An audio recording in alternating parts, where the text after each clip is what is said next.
Hi, everyone. This is Dr. Gail Carson. Welcome to Living Regret Free, a program that shows you how to live a better and more joyful life. As an added bonus, I invite you to listen to an introduction to my Mindset Matters program, which ties into this so well. Go to www.sobmindset.com. It's free, and I know you will enjoy it. If you'd like to contact me personally, drop me a line at gailcarson13@gmail.com or go to my website, www.spunkyoldbroad.com, and sign up for my weekly newsletter.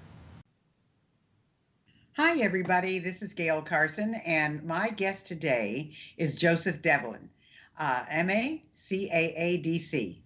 He is a respected behavioral health expert with more than 20 years of experience in the specialty of drug and alcohol recovery and treatment. His passion lies in helping families achieve sobriety and live fulfilling lives. Some of his professional experience includes clinical director, professor, addiction counselor, treatment facilities auditor, licensed trainer, and family group decision-making facilitator.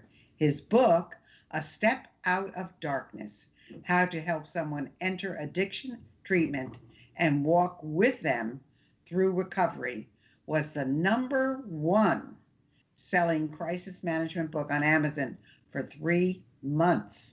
He's got extensive training and experience in trauma-informed care and restorative practices. He not only has professional experience, but he's also walked his own path of recovery for over a decade. Welcome, Joseph. Thank you, Dr. Carlson. Carson, I really appreciate being on the show today and having the opportunity to speak with you and your listeners. Well, I've never experienced an addiction. Well, my kids would say you're work addicted because they say I love it. But, I really haven't experienced addiction. But my older son did have an alcohol problem, but he enjoyed it. And he said that's what made him who he was. And of course, we didn't agree, but that was a whole other issue. So what is your journey? My journey. Oh, it's a great question. Yeah, Gail. Well, I'll say how I ended up on this spot today was, at the age of 15, I ended up in my first treatment center, and there were some things that they said there that made a lot of sense to me. And I could say that, hey, listen, you know what? I think I have a little bit of a problem with this. And I think most viewers would say, well, yeah, you were 15 and you went into a treatment center. Yeah, you probably did have a problem. However, it had a lot to do with just kind of the ways I would handle things, just whether it was self-confidence or how I was maybe handling some family situations. Those ideas of feeling less than, and a lot of times substances would just kind of tear those walls down. But so I stayed sober for 45 days. And after that, I said, hey, listen, I'm too young for this. I got this. I understand what they're saying. I'm going to move forward, and, I'm going to be just fine from here on out. There's no way I would have to spend the rest of my life staying sober, much like your son. I enjoyed it. And so, unfortunately, in my situation, it wasn't until, many years later that, I ended up getting sober. And what it did was it tore down a lot of relationships that I had within my own family, with the people around me. It consistently led me to being in isolated situations, which, as I progressed and realized that it was really the relationships I was looking for. And, once I got sober, I was able to fall into, it was just kind of a series of things that happened where I fell into working with at-risk youth. And then I was able to get into a master's program. And, as I moved along, I started working in treatment centers, and I worked for auditing treatment centers after that, was a clinical director. However, the one thing I kept seeing over and over again was, so most treatment is set up for the individual who has the addiction, and nothing is left there for the families. So on an average, an individual goes to treatment 8 times before getting sober right now. That's an astronomical rate. And where did that always leave the families? So I'd always see these families just being crushed and really had no resources to extend to them. And myself, I was driving home from the county one day, and I thought I had kind of hit the pinnacle of my career. I hit everything I could possibly do. We're going to change the world. And I realized I was still kind of in that stuck place. Like I wasn't helping families, and it was really getting to me. And And I felt like just this overwhelming presence in the car that day. It's what many people would refer to as their higher power, but I refer to it as God. And it was saying, "Hey, Joe, you have all this knowledge. What are you going to do with it?" And that's when I poured everything out into a book for families that just kind of I wanted to level the playing field for them so that they would know how to do an intervention, how to help people get into treatment, what to do with them while walking through treatment, and most importantly, what to do with them after treatment so that they can have long-term sobriety. So I poured that out and I published a book, and so I put that out for folks. And then once I had that out, I realized now where were families going to go. So I took the leap and I jumped out and I opened my own practice where I do work with individuals with addictions, but I primarily work with families to help them navigate through the process, to help their loved one and help that family system, help that loved one who's suffering with an addiction, but also to help that family who's sitting and terrified all the time that maybe their loved one's going to die any minute. So let me ask you a question. You went into your first facility at 15. When Hmm. did you actually get sober? So I got sober. So I'm coming up on 13 years sober. Wonderful. Yes. So, and how old were you then? Me, I was 35. Aha. So it took a while. It took a few times, and like you said, it's 7, 8 times most people go into these rehab centers, but they come out and then they just relapse. So, what is family sobriety now? Oh, that's a great question. So, family sobriety now is something that I came up with, which really focuses on the family. We're looking at things like stability and communication, rebuilding, retooling and rebuilding, and really the longevity of what that family really looks like. And what it does is the family is so key. It's instrumental in helping individuals stay sober. And I'm a firm believer that this is the reason why folks don't have long-term sobriety, is because that a lot of times it's just, again, focused on the individual. We hear a lot of the times, well, hey, listen, if the individual's not ready, they're not going to get sober. I highly disagree with that. I've seen people get sober who just wanted a cup of coffee and went to an AA meeting just because it was like cold outside and they wanted to drink coffee. And as that community built around them, they got sober. So I don't think you necessarily have to want to get sober. It's what's the community we can build around them. And the family holds that greatest social capital that I call around that individual. So Well, you said, the families don't know what to do, but there is Al-Anon. So where does that come into the picture? I think AlAnon is a wonderful program. I'm a big proponent of that, and I think that's an additional support for family members. Not all family members will like it, right? Like it's not not every person's going to want to go to a 12-step meeting, but it's a free resource where the families can get together and have that community that they're building. Even they'll have theirs in their family, but also outside in the community, so that they can rally around each other. Because once again, it is those things we crave to be in relationships. There's and this is why I think this is a big piece that's missing within treatment centers today, is the fact that there's a Grant and Gluck study that's been done by Harvard for over 75 years, and it was this longitudinal study, and it's covered by guys like JFK were in it. And what they were trying to do was find commonalities in people, like what made people people. And the only thing they found out was that happy people had one thing in common, and it's that they were in what they call quality relationships. So if we can start forming those quality relationships around people, it's going to lead them to be happier, more connected, and helps them have that long-term sobriety. So, what would be some of the roadblocks to sobriety? I'm assuming the family is involved in a lot of this. Sure, sure. Well, so, and I say is that like so, and it's one of the roadblocks is the first thing that I like to say is to begin to work on is like having stability within the home. So it took many years for an individual who has an addiction in the family to kind of continue to cause a lot of chaos. And it's that the family in a majority of the cases get very used to the chaos that's going on. Like they almost don't know what to do when the chaos is not happening, so they don't know how to really function. And which that does is that causes a lot of fractions within the relationships between everybody. So not everybody gets to be on the same page. So the very first thing to do is that idea of stability.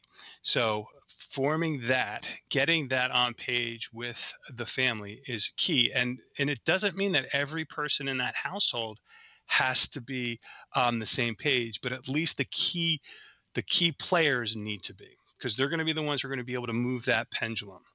It's the idea of I write in my book. It's the adage, like probably there's that shame and embarrassment that comes with addiction, that we don't want to let people know. We don't want our next door neighbors to know what's going on. We don't want our church members, our work members, whoever it may be, to know that we have somebody in our family who has addiction. So we don't talk about it.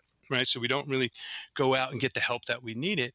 However, like if we're in an airplane, right, and it's going down, we're told by the flight attendants, once that oxygen mask drops, right, and I'm sitting next to my child, right, I'm first supposed to take that oxygen mask and put it on myself so that I can turn around and help my child. And Exactly. All right.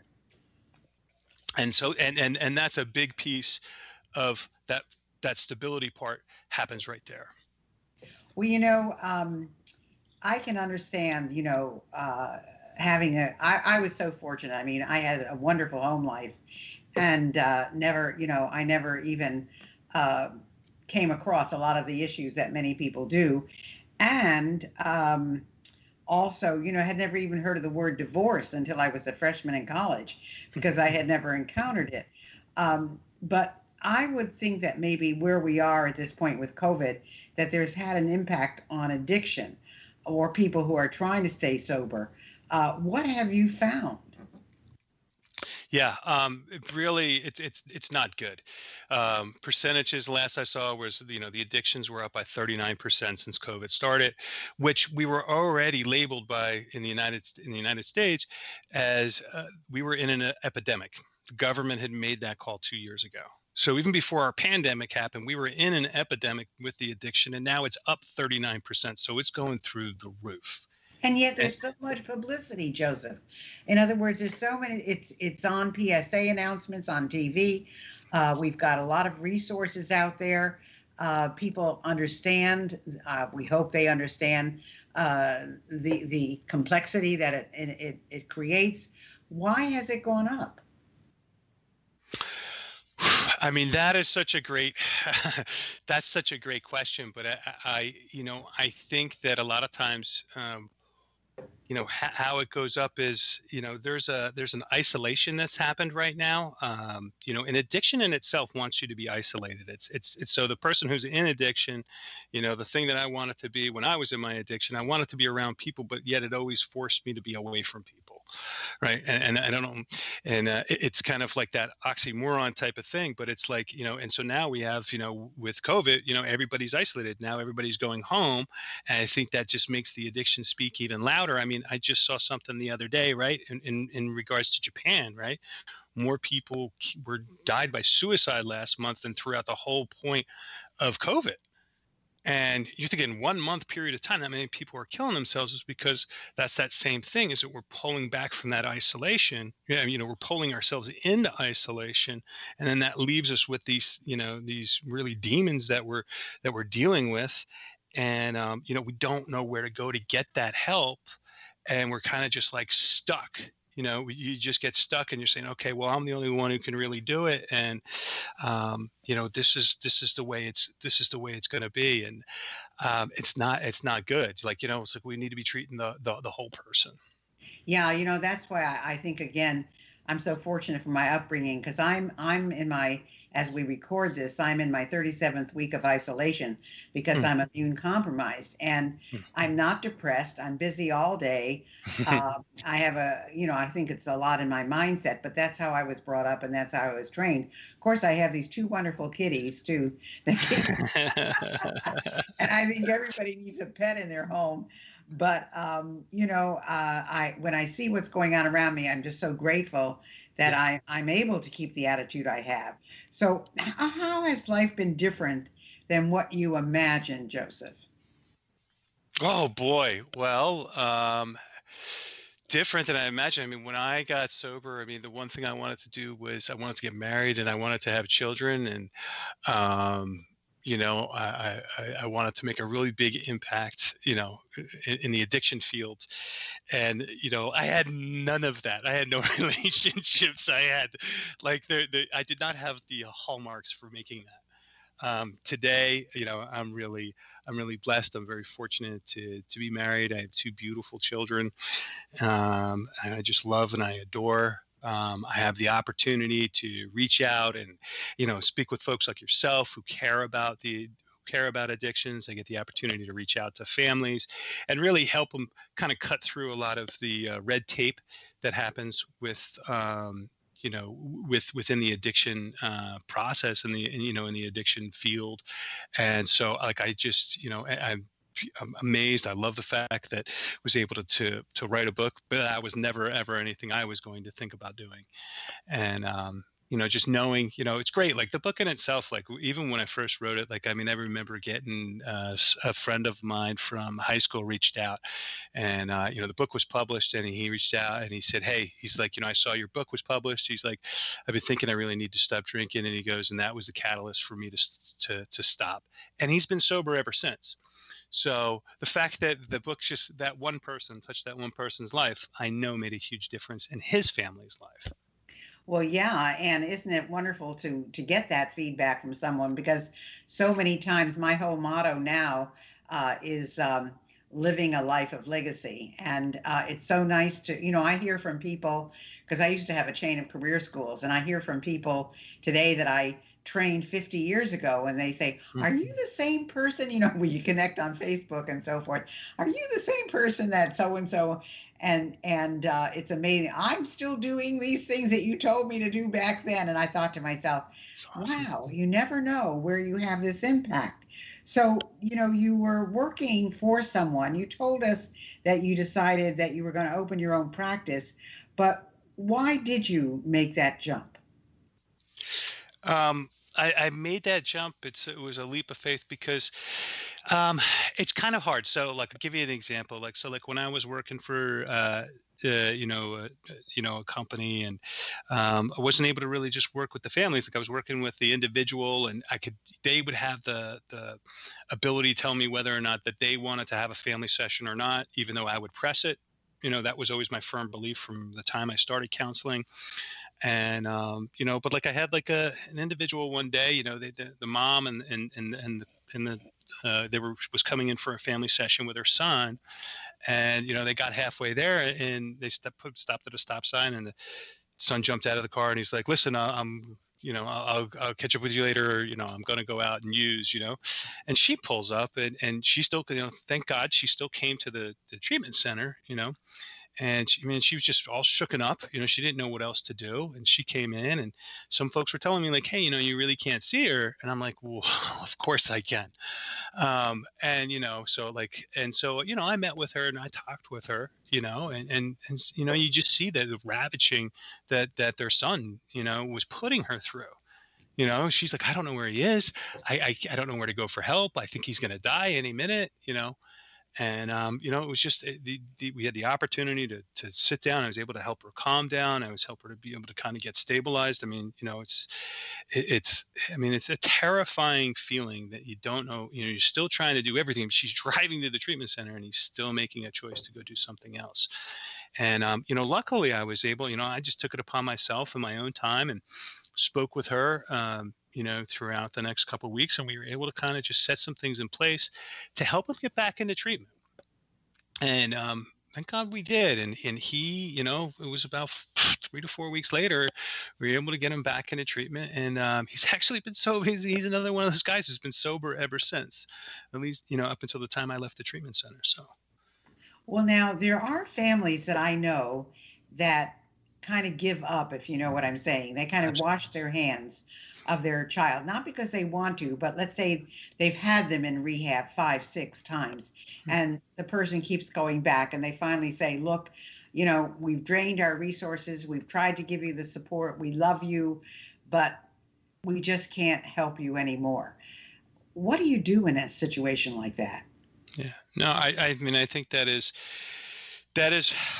so many times am I working with somebody like people are feeling just they're so hopeless that there's nothing else that they can do to help, and that's where my heart goes out to the family, because there's so much chaos that goes on inside the home that they're just saying we can't do anything anymore.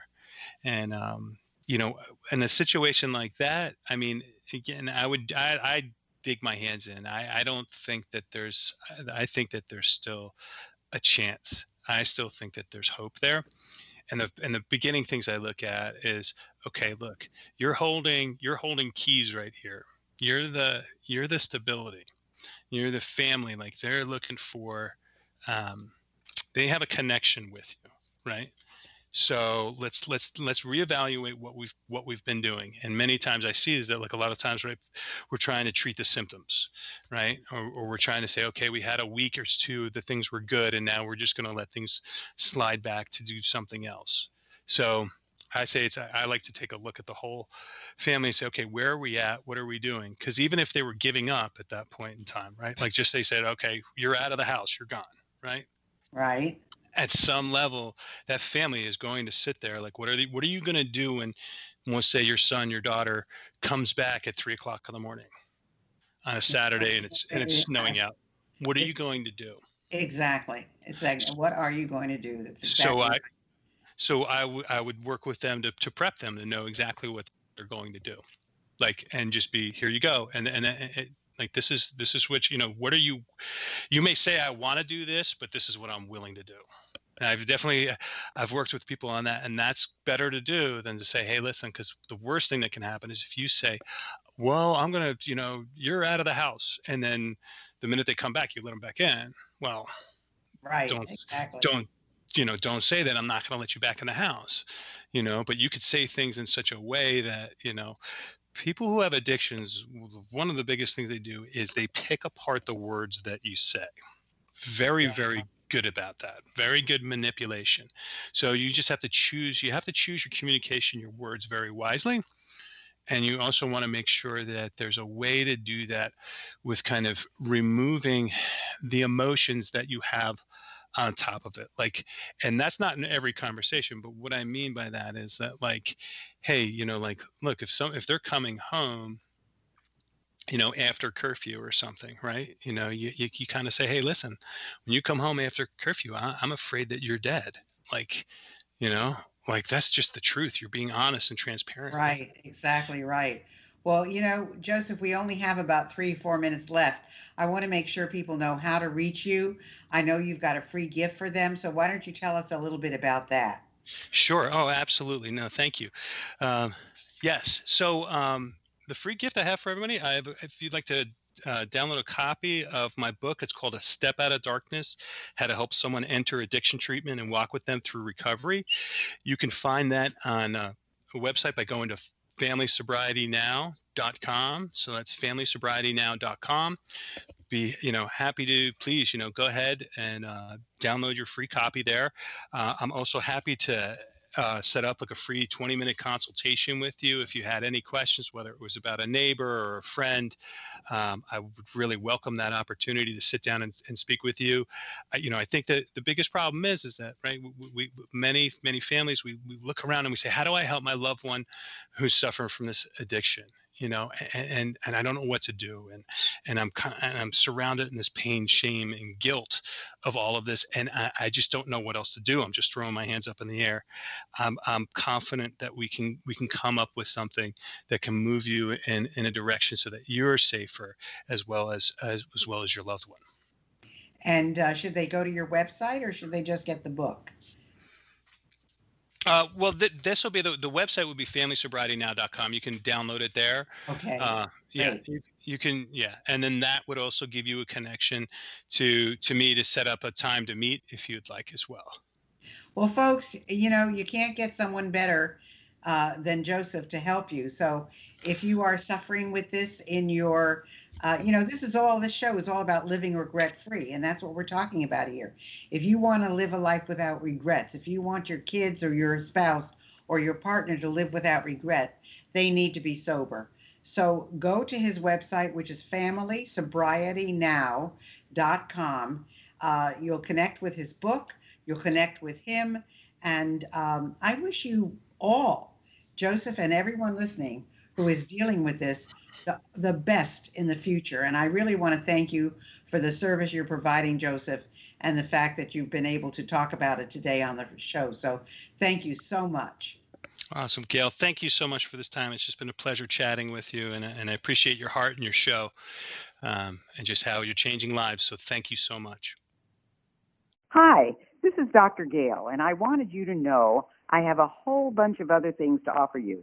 If you go to spunkyoldbroad.com, you will see an array of SOB stuff for sale and all our latest products and additions.